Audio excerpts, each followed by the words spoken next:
Olá, pessoal. Vamos dar continuidade, então, às nossas aulas de Mecânica Geral 1. E a gente vinha tratando a questão de rotações, né? Na aula passada, o que a gente discutiu foi a rotação em torno de um eixo. Ao invés de, a gente focou, né, nossa discussão em uma rotação em torno de um eixo apenas, né? A gente não discutiu rotação em torno de um ponto. E para fazer isso, a gente introduziu o conceito de momento de inércia, né, que é uma medida da própria inércia do sistema para rotações, né, fazendo um paralelo aí com a translação, né, onde a inércia da translação é a massa, a gente viu que a inércia para a rotação é o momento de inércia que a gente chamou de I.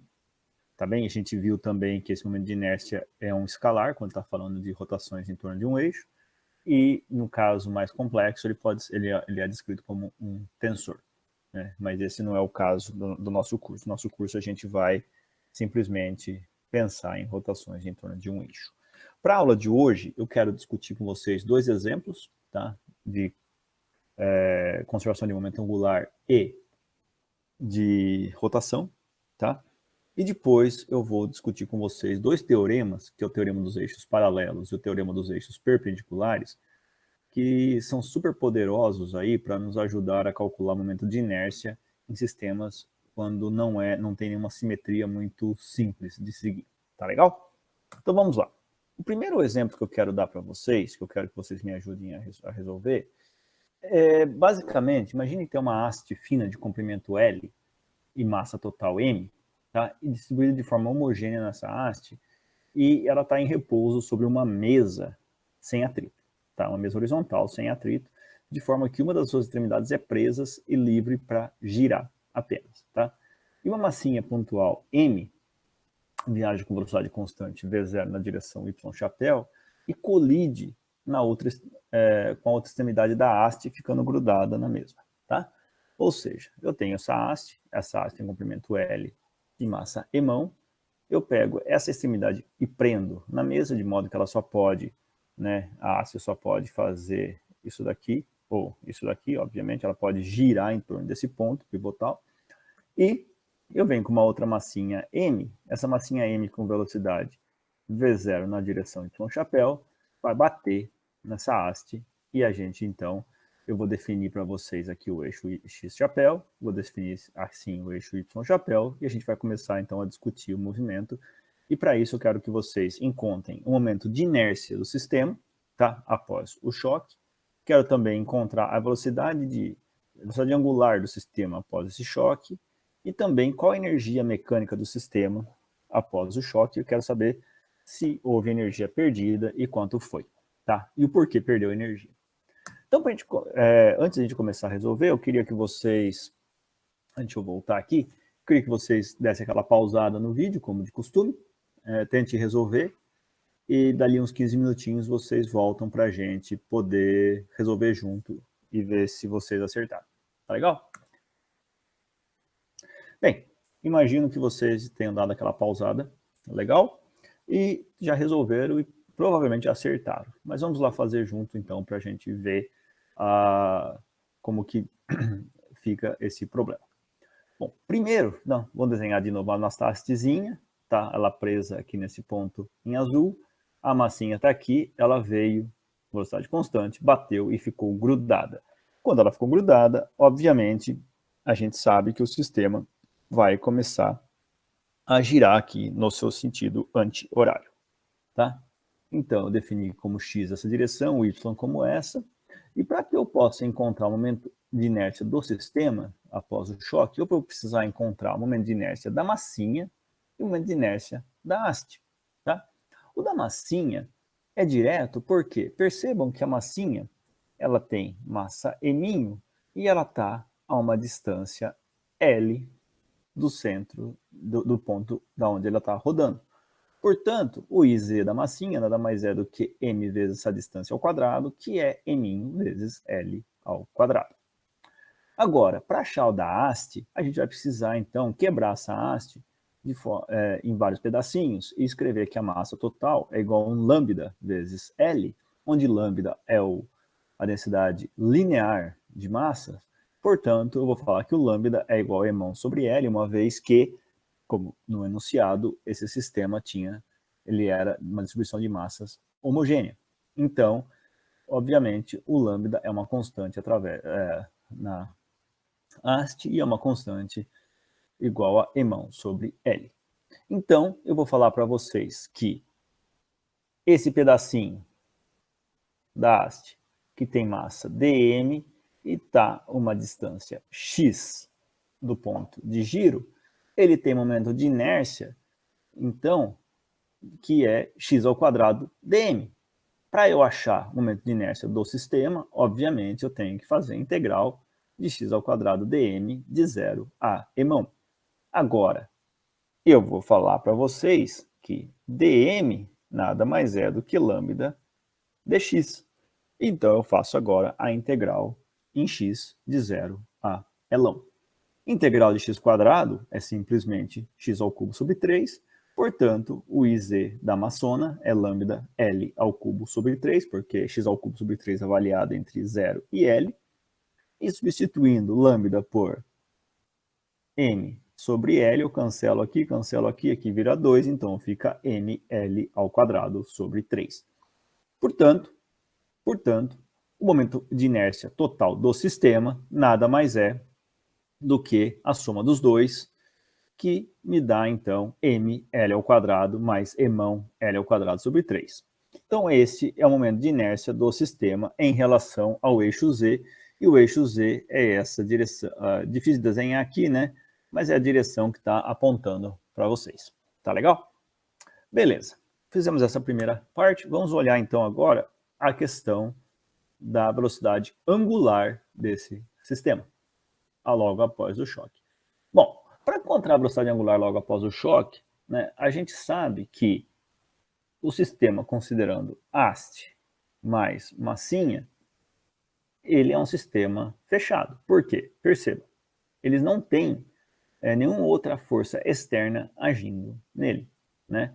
Eles estão em cima de uma mesa na horizontal, então a força-peso aí não está agindo, tá?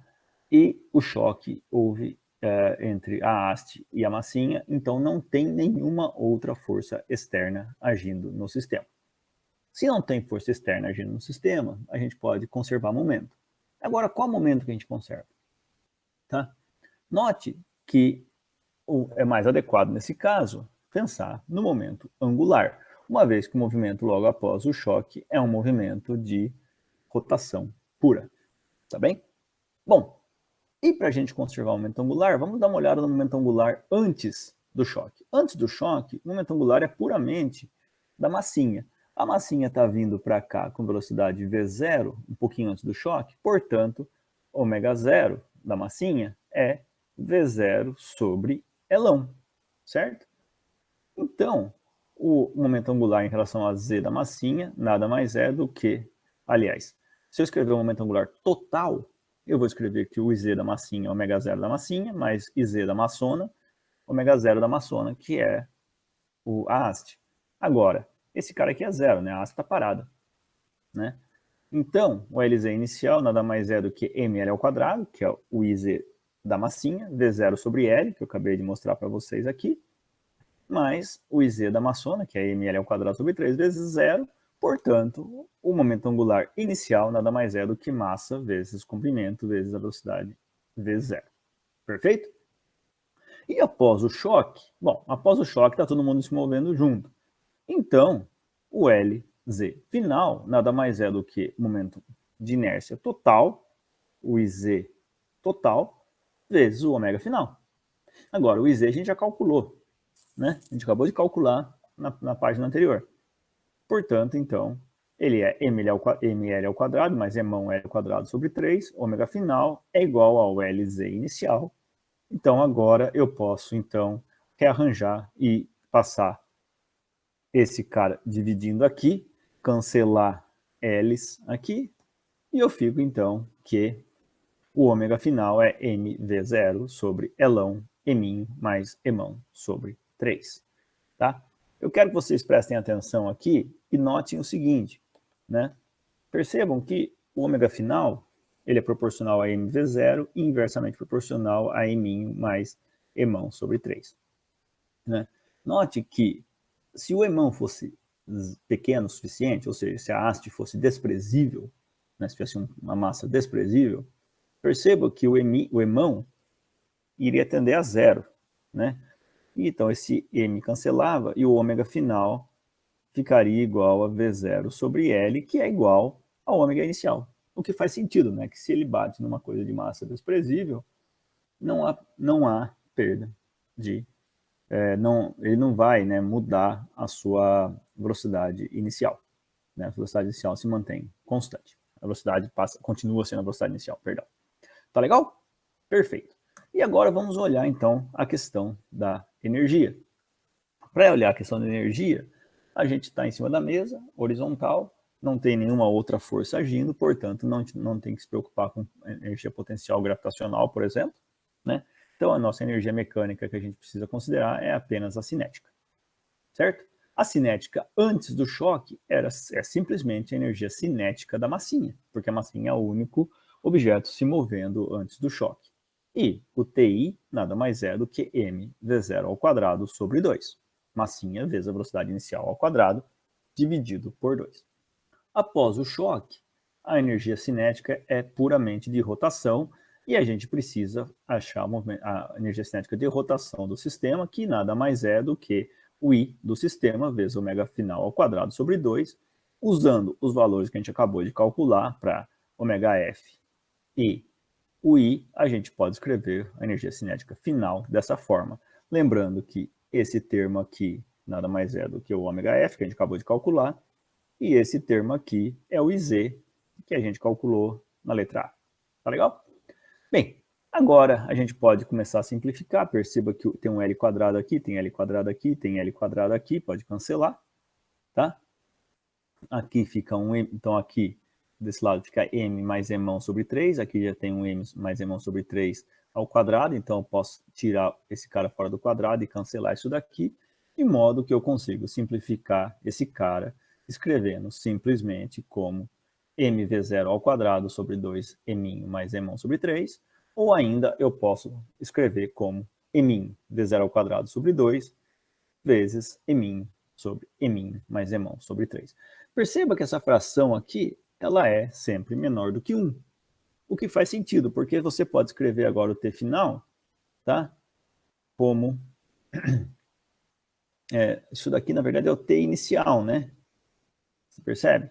Daqui. Então, você pode escrever o t final simplesmente como t inicial vezes uma fração menor do que 1, que isso daqui te dá aquela noção da perda de energia. De modo que o ΔT ele fica t final menos t inicial, que é mv0 ao quadrado sobre 2, vezes essa fração, menos 1, que se eu rearranjo, fica simplesmente menos t inicial, vezes emão sobre 3, vezes eminho mais emão sobre 3. Então, note o seguinte, pessoal, note o seguinte aqui. O ΔT é menos TI. Agora, perceba que se emão é muito maior do que eminho, aqui vira só emão sobre 3, cancela 3 com 3, cancela emão com emão, o ΔT dá menos TI. Que é aquela ideia, imagine que a haste seja, né, muito pesada, a massinha vem, bate, gruda e nada se move, é como se batesse numa parede. Ou seja, toda a energia cinética foi perdida. Agora, no caso contrário, onde eminho é muito maior do que emão, o que acontece? Aqui, o eminho domina, então esse cara some e fica emão sobre eminho. Se o emão é muito menor do que o eminho, esse cara tende a zero, de modo que o ΔT, no caso aqui, tenda a zero. Ou seja, é aquele esquema no qual a gente discutiu um pouquinho antes, que se a haste tem massa desprezível, na hora que bate nada muda na velocidade, então, portanto, nada muda na energia cinética. Tá legal? Então, são esses os limites que são interessantes da gente discutir. Beleza, espero que vocês tenham acertado esse problema. E vamos partir para o segundo, que ele também é bem interessante, que nada mais é do que calcular o momento de inércia de um hemisfério. Então, imagine para vocês um hemisfério de massa emão, raio é rão, e homogêneo, tá? A distribuição de massa é a mesma em todo o hemisfério. E eu quero achar, então, o momento de inércia em torno de um eixo Z que passa pelo centro de massa. Então, esse aí é o meu hemisfério amarelo. O eixo Z é aquele que passa pelo centro de massa do hemisfério. E eu quero resolver esse problema de duas formas, tá? A primeira é simplesmente pegar esse hemisfério, quebrar em pedacinhos e usar coordenadas esféricas e integrar todo o hemisfério. O segundo jeito, eu quero começar por um anel, depois por um disco e depois por um hemisfério, tudo isso usando coordenadas cilíndricas. O primeiro caso envolve integrais um pouco mais difíceis, mas sai direto. O segundo caso, a gente vai passo a passo, são passos mais simples, mas é uma coisa que é um pouco mais demorada por ter vários passos. Então vamos lá e vamos ver como que resolve esse cara, começando aí pelo jeito mais direto. Então, para isso, vamos escrever, né, o nosso hemisfério, né, em coordenadas esféricas. Então, está aqui meu hemisfério, o eixo Z. Então, eu vou falar para vocês que eu tenho aqui, nesse hemisfério, um pedacinho dele de massa, um pedacinho de massa aqui, né? Ele tem um raio R, tá? Eu vou desenhar aqui para vocês o eixo Y, aqui o eixo X, esse cara projetado aqui no plano XY, faz um ângulo φ aqui, e aqui faz um ângulo θ com a vertical. Tá legal? Então, pessoal, eu vou usar as coordenadas esféricas de modo que o elemento de volume em coordenadas esféricas, se a gente lembra, ele é, né? Se eu olho aqui, se eu dou um zoom aqui nesse negócio para olhar com mais cuidado, a coordenada esférica, né? Ela tem, então, alguma coisa, o elemento de volume é alguma coisa assim, né? E onde esse tamanho aqui nada mais é do que R vezes seno de θ dφ. Esse daqui é R dθ e esse último aqui é dr. Então fica R vezes R seno θ, fica R ao quadrado seno θ, dφ dθ dr, que é isso daqui. Esse é o elemento de volume de um hemisfério. Para calcular, então, o momento de inércia, a gente tem que integrar, tá, todo o sistema. Para isso, eu vou fazer uma integral em R de 0 a R1, então eu venho daqui até aqui, eu tenho que integrar de 0 a 2π, eu estou dando a volta aqui inteira, e vou integrar o θ de 0 a π sobre 2, porque eu saí daqui e parei aqui. Se fosse uma esfera, seria de 0 a π. Tá joia? E a integral, né? Eu vou só fazer um passo anterior aqui para ficar mais claro. Essa integral no volume seria a integral da distância ao quadrado dm. Agora, a distância até o eixo é essa distância aqui, que nada mais é do que R seno θ também, tá? E o dm eu vou substituir por ρ dV, onde ρ nada mais é do que a massa total sobre o volume do hemisfério, que é 2/3 de πr ao cubo. Tá bem? Portanto, o IZ fica integral de 0 até R1, integral de 0 até π sobre 2 em θ, integral de 0 até 2π em φ, de emão sobre 2πr ao cubo, isso aqui é o ρ, vezes R seno θ ao quadrado, que é a distância até o eixo, e aqui o elemento de volume, no caso das coordenadas esféricas. Perfeito. Então, essa integral, ela sai direto em φ, né? Não tem nenhuma dependência em φ, então a integral em φ dá φ, de 0 a 2π dá 2π. Legal? A primeira integral aqui, então, já era, e fica só isso daí. A integral em R também é direta, porque é integral de R à quarta dr, que dá R à quinta sobre 5. Portanto, vai me sobrar apenas a integral em θ. E a integral em θ ela é um pouquinho estranha porque é um seno ao cubo, tá bem? Então, esse 2π com esse 2π eu já matei, então eu posso matar esse r ao cubo com esse aqui, virar só um r ao quadrado, então ficam 3/5 de mr ao quadrado vezes a integral de 0 a π sobre 2 de seno ao cubo de θ. Agora, fazer essa integral nem é tão complicado, porque se eu lembrar que seno ao quadrado é 1 menos cosseno ao quadrado, eu posso fazer uma integral assim, né? Ó, 1 menos cosseno ao quadrado de θ, seno de θ dθ. E agora eu vou chamar u igual a cosseno de θ, de modo que du é igual a menos seno de θ dθ. Então, essa integral vai ficar simplesmente uma integral de 1 menos u quadrado du. Tá?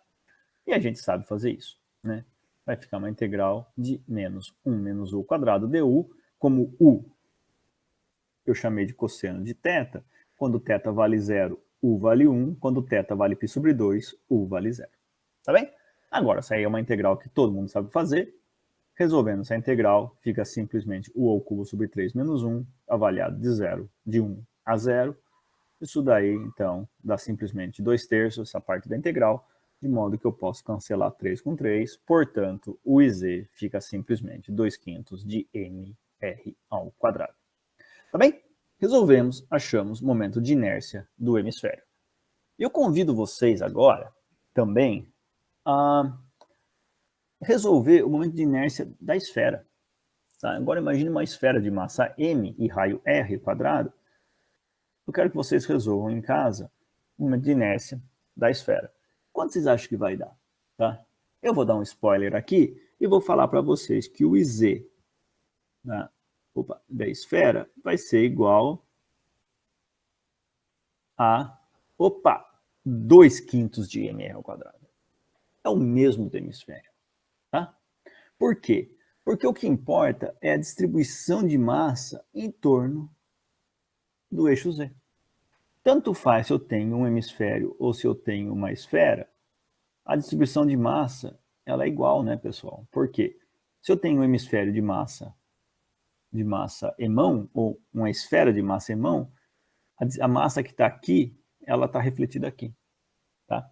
Então a distância ao eixo Z é sempre a mesma. Tá?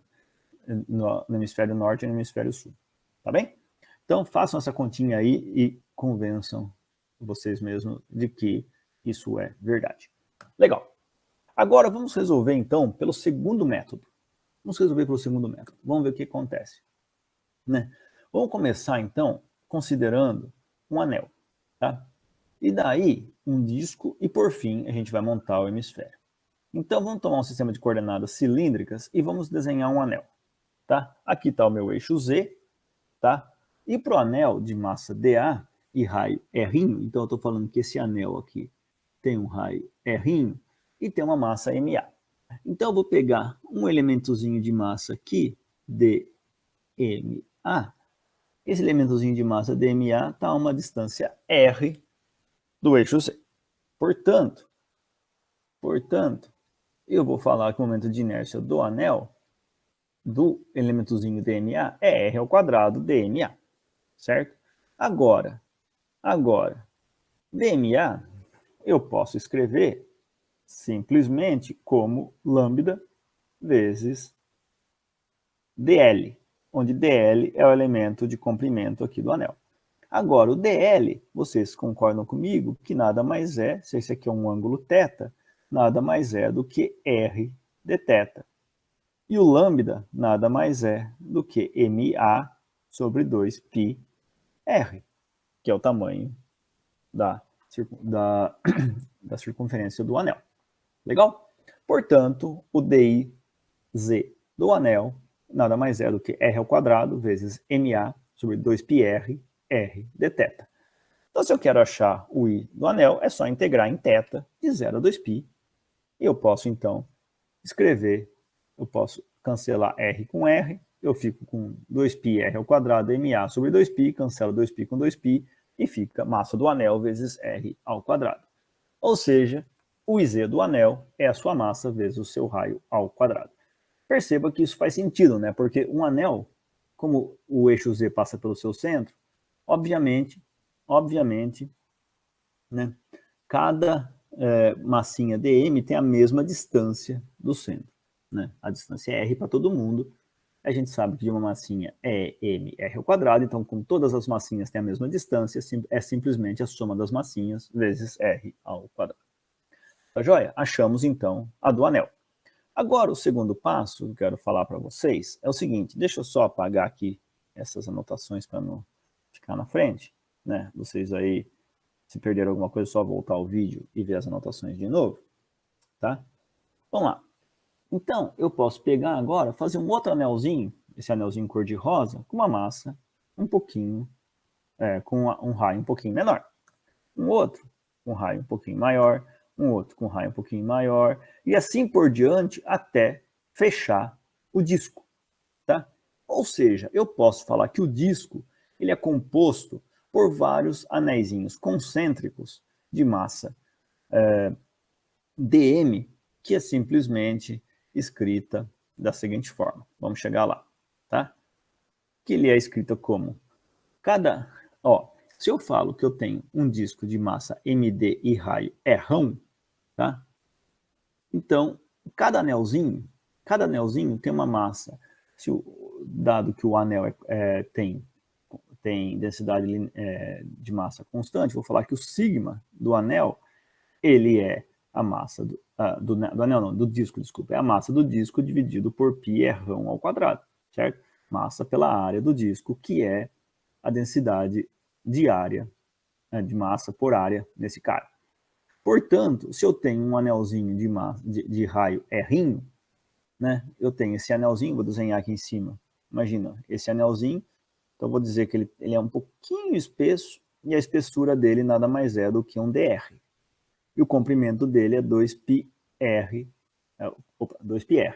Portanto, a área dele é 2πr dr. Então, a massa desse anelzinho é sigma vezes 2πr dr. Tá legal? Então, eu tenho que cada anelzinho tem uma massa md, massa do disco, dividido por πr1 ao quadrado, 2πr dr. E o momento de inércia, nesse caso, para cada anelzinho, ele é exatamente o que a gente já calculou, né? O raio dele é ao quadrado, o raio dele é ao quadrado vezes o dm dele, certo? E para achar agora o do disco, basta que eu integre cada anelzinho de 0 até rão. Portanto, o IZ do disco vai ser integral de 0 até rão de r ao cubo, né, que tem um r ao quadrado aqui, um r aqui, fica r ao cubo, md sobre r ao quadrado vezes 2dr. Eu cancelei os π's aqui, tá? Ficou isso aqui. Agora, integral de r ao cubo dr é simplesmente r à quarta sobre 4. Isso daqui me dá, então, 2md sobre r ao quadrado, integral de r ao cubo, que dá 2md rão à quarta sobre 4 rão ao quadrado. Eu cancelo esse aqui, vira 2. Eu cancelo esse aqui, vira 2. Então, fica md rão ao quadrado sobre 2. Esse é o momento de inércia de um disco girando em torno do seu eixo de simetria. Tá bem? Bom, a gente achou do anel, agora a gente achou do disco. Por fim, vamos montar, então, o nosso hemisfério. Para isso, eu fechei o disco. Tá? Agora, eu posso pegar esse disco e dizer que ele tem uma alturinha dz, tá? Uma espessurinha dz, e agora eu vou montar o meu hemisfério como um monte de disco fino, um em cima do outro, tá? E cada disco tem uma massa dmão, um raio r e uma espessura dz. Ou seja, vai ter esse disco, depois esse disco em cima, depois esse disco em cima, depois esse disco em cima, e assim por diante, de modo que o hemisfério, então, é montado a partir dos discos. Tá? Então, se o hemisfério ele tem uma distribuição homogênea de massas, eu posso dizer, então, que a densidade do hemisfério, ρ, é igual a massona dividido por 2/3 de πr, rão ao cubo, certo? Como a gente fez lá anteriormente. Então, a densidade é a massa dividido pelo volume do hemisfério, que é 2/3 de π rão ao cubo.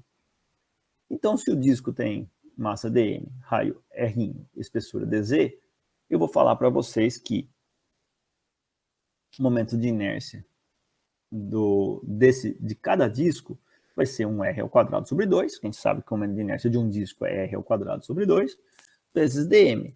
Agora, o dm do disco, se eu olhar um disco aqui, vou desenhar aqui embaixo, depois a gente apaga. Então aqui está o disco, e eu estou falando para vocês que ele tem uma espessurinha dz. Então ele é um cilindrinho com área π r ao quadrado e altura dz. Portanto, o volume dele é a base vezes a altura, que é πr ao quadrado dz, vezes o ρ, tá? Que eu jogo 3 aqui para cima, então fica 3 sobre 2πr ao cubo vezes πr ao quadrado dz. Tá legal, pessoal? Tá joia? Então, a gente tem aqui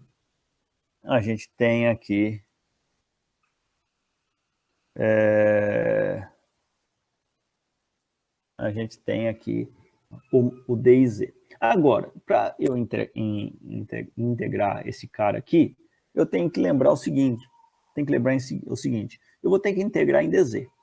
Tá? Vou integrar em DZ de 0 até um errão aqui em cima.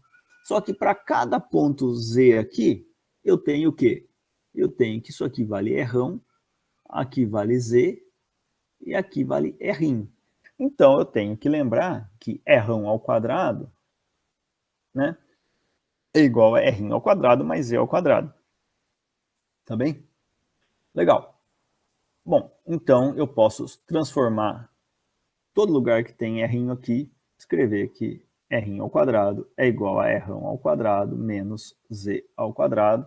Aqui eu vou cancelar esse π com esse π, de modo que o D e Z eu vou escrever como 3 mão sobre 4 R ao cubo, vezes R ao quadrado menos Z ao quadrado dz. E agora, basta que eu integre esse cara de 0 até errão em Z, e eu tenho a solução desse cara. Então, eu posso abrir aquele quadrado em R a quarta menos 2Z quadrado errão quadrado mais Z a quarta dz. Essa integral fica simples, né? Agora, ficou fácil, porque essa integral fica Z errão a quarta menos 2/3 de Z ao cubo errão ao quadrado, mais 1/5 de Z à quinta, avaliado de 0 a errão.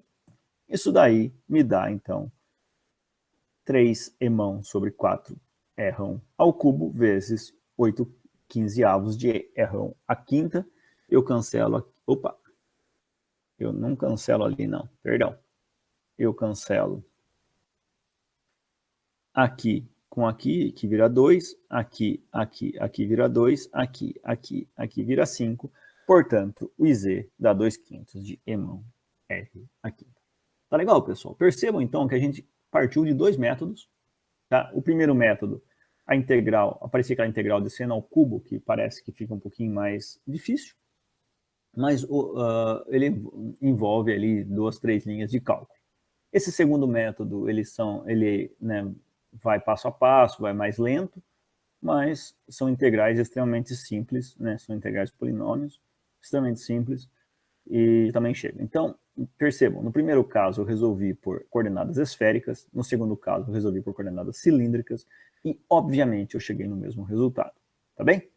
Então, esse exemplo é para mostrar para vocês que independente de como a gente faz, a gente tem que chegar no mesmo resultado. Bom, e agora, né? Agora a gente resolveu o hemisfério girando em torno do seu eixo Z, tá? Mas o que acontece se o eixo Z que eu esteja girando não é aquele que passa pelo centro de massa, né? O fato dele passar pelo centro de massa do hemisfério faz com que fique mais fácil para resolver, uma vez que tem bastante simetria, né? Então vocês viram aí na hora de resolver que a gente usou e abusou dessas simetrias. Mas agora imaginem vocês que eu quero resolver isso aí para um eixo Z qualquer, tá? Eu chamei de Zlinha aqui de bobo, tá?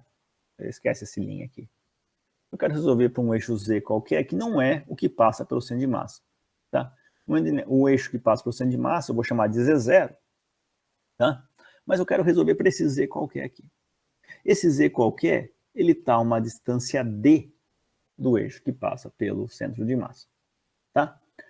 Então, percebam vocês que se eu fosse resolver direto, ia ficar bem complicado, porque Todas aquelas simetrias que a gente usou do caso, né, da esfera ou do cilindro, não se aplica, né? Porque esse carinha aqui, esse pedacinho aqui está uma distância do eixo Z, esse aqui está uma distância completamente diferente, tá?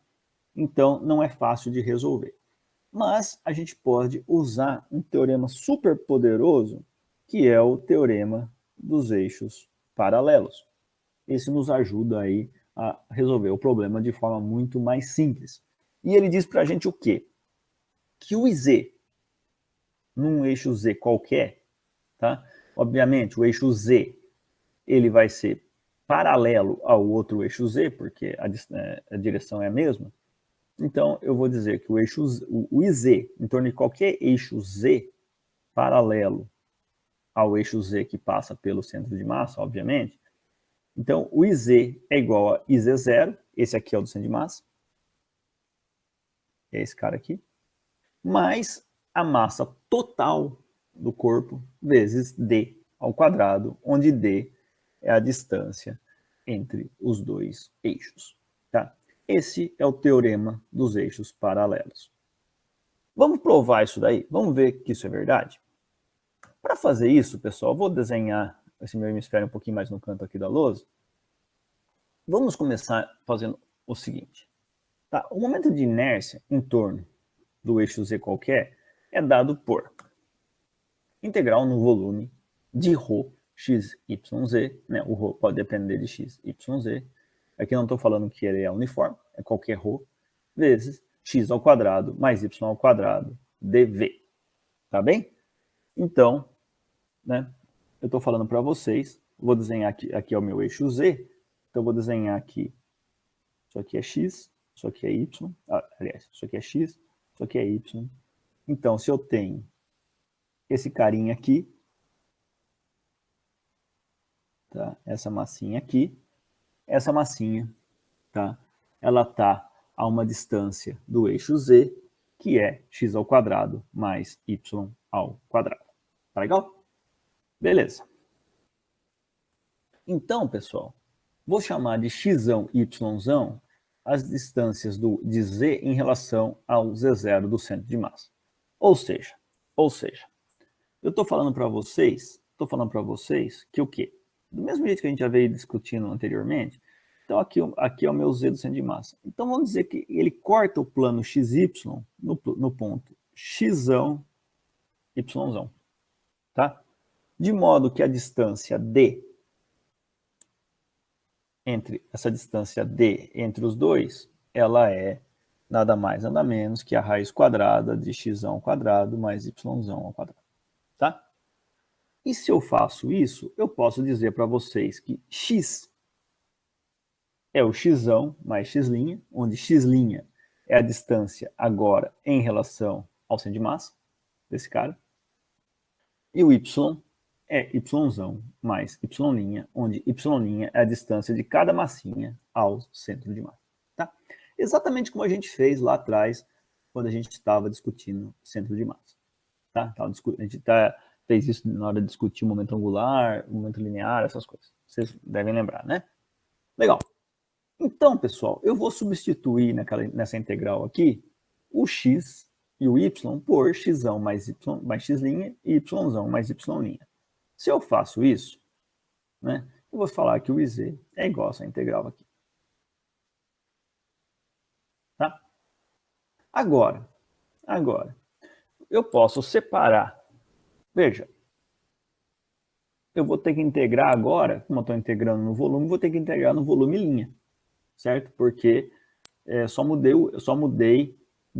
desloquei o meu sistema de coordenadas, eu não mudei em nada, tá? O volume continua o mesmo, eu só vou precisar integrar ele num diferente sistema. Bom, de qualquer forma, eu vou separar então o que tem x, y do que tem x', y', de modo que eu vou escrever assim, ó. Tá? Rho dv de x mais y ao quadrado, integral de ρ x, y, z, x' ao quadrado mais y' ao quadrado dv, mais 2x, integral de ρ x' dv, mais 2y, integral de ρ y' dv. Tá bem? Agora, Agora, esse cara aqui é uma constante. Isso aqui é d quadrado. Isso aqui é a distância entre os dois eixos. Então, eu posso tirar fora da integral aqui. E a integral de ρ dv nada mais é do que emão. Então, esse termo aqui nada mais é do que emão vezes d ao quadrado. Tá? Esse cara aqui, na hora que eu integrar em dv, eu vou ter que integrar em dx', dy', dz'. Certo? Agora, a integral em dx, em dy, em dz, beleza. Agora, a integral em x', dx', vocês já viram lá atrás, como tem um x', dx', e isso aí é a distância até o centro de massa. Agora, em coordenadas linha, a posição do centro de massa é a origem, certo? Porque são distâncias até o centro de massa. Portanto, essa integral aqui dá zero.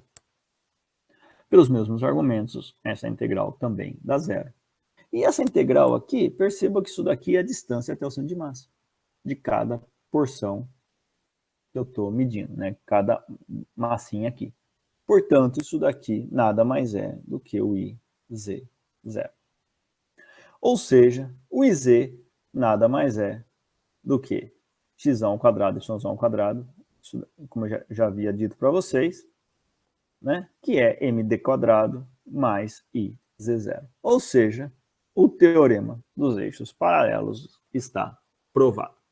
Tá bem? Então, a gente já sabe, já pode usar a partir de agora esse teorema. Então, é fácil, por exemplo, qual que é o momento de inércia do hemisfério girando em torno desse eixo aqui, Z. Vou até desenhar ele de vermelho. Esse eixo vermelho aqui, ó, que passa na borda. Vocês concordam que o eixo vermelho que passa na borda está a uma distância r do centro de massa? Então, esse cara aí, você vai ver que fica da seguinte forma, tá? O IZ0 a gente já viu que é isso daqui. Agora, mais m r ao quadrado. Então, momento de inércia para girar em torno desse eixo Z vermelho aqui, nada mais é do que 7/5 de mr ao quadrado. Percebam que sai direto. E não preciso nem me preocupar. Agora, a pessoa que for um pouco mais desafiadora aí e quiser fazer a conta partindo do zero, né, integrando tudo, essa distância aqui, fica à vontade, mas vocês vão ver que vai dar 7/5 de mr ao quadrado. Por fim, pessoal, imagine agora que eu tenha um disco. Tá? A gente já calculou do disco e viu que em torno do eixo Z que passa pelo centro de massa é m, massa do disco, vezes r do disco ao quadrado sobre 2. A gente acabou de fazer isso. Tá? Mas, e se eu quiser calcular, por exemplo, em relação ao eixo x aqui, ou o eixo y aqui, que passa no plano do disco. Tá? Então, imagine que o disco agora está girando assim, por exemplo, não mais assim. Tá? E para isso eu posso usar o teorema dos eixos perpendiculares. Percebam que a teorema dos eixos perpendiculares ele só funciona quando eu estou tratando de uma lâmina plana. Tá? Para o hemisfério não funciona, ou para qualquer coisa em 3D. Ele só funciona quando eu estou trabalhando com uma lâmina em 2 dimensões. Tá? O formato é irrelevante. Eu só preciso conseguir definir um plano XY no qual essa lâmina pertence. Tá legal? Então, o teorema dos eixos perpendiculares diz o seguinte, que se eu tenho uma lâmina plana, no caso que eu desenho um disco, mas pode ser qualquer outra lâmina plana, o momento de inércia em relação aos dois eixos perpendiculares que pertencem ao plano da lâmina, no caso aqui o Y e o X, eles são perpendiculares entre si,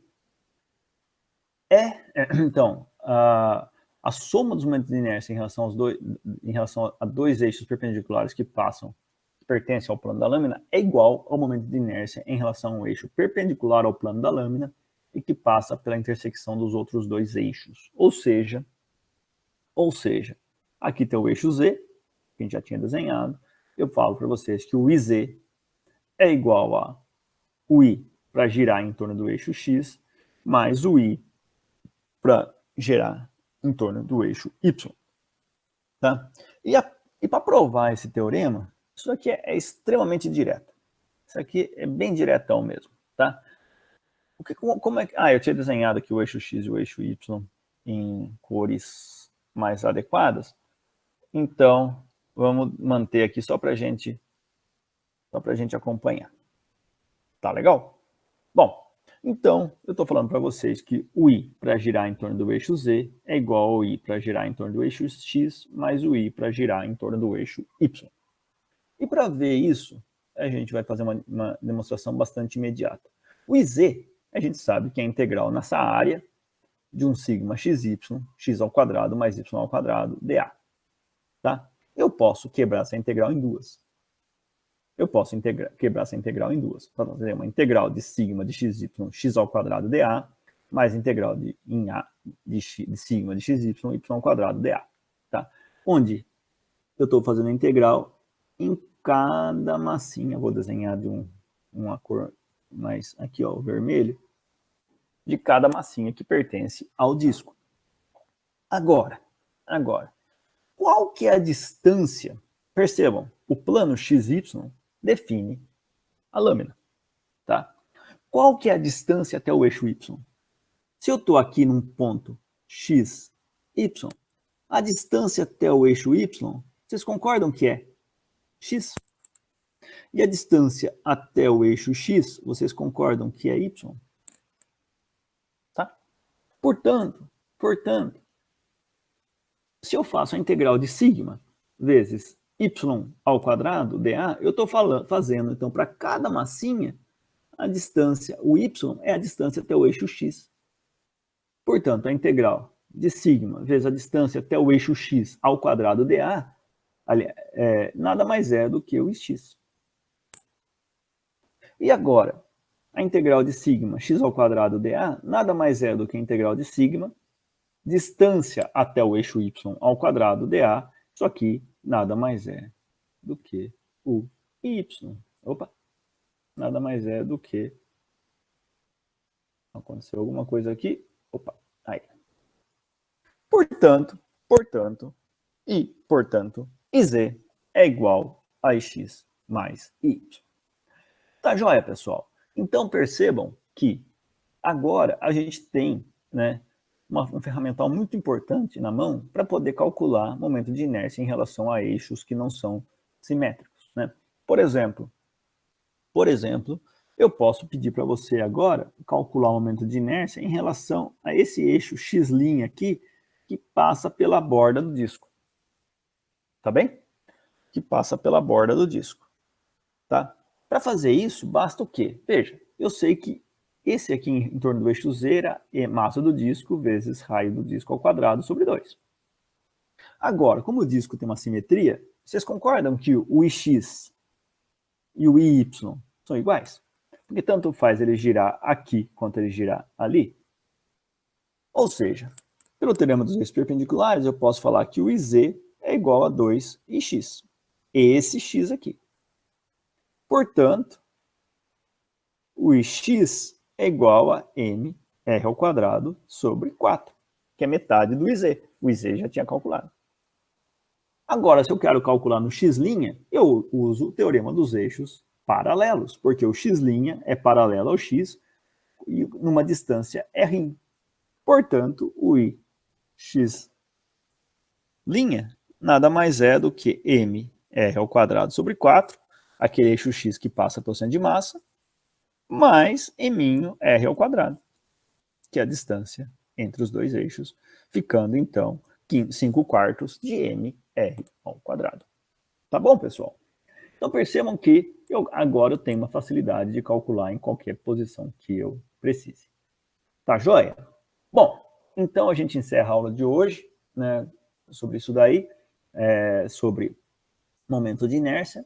A próxima aula a gente vai aplicar esse caso em dois sistemas bastante interessantes, que é o pêndulo simples e o pêndulo composto, fechando finalmente então essa parte de rotações, para depois a gente começar a entrar na parte de gravitação. Então espero que vocês tenham aproveitado a aula, tenham conseguido entender, e a gente se vê na próxima aula. Um abraço e até logo.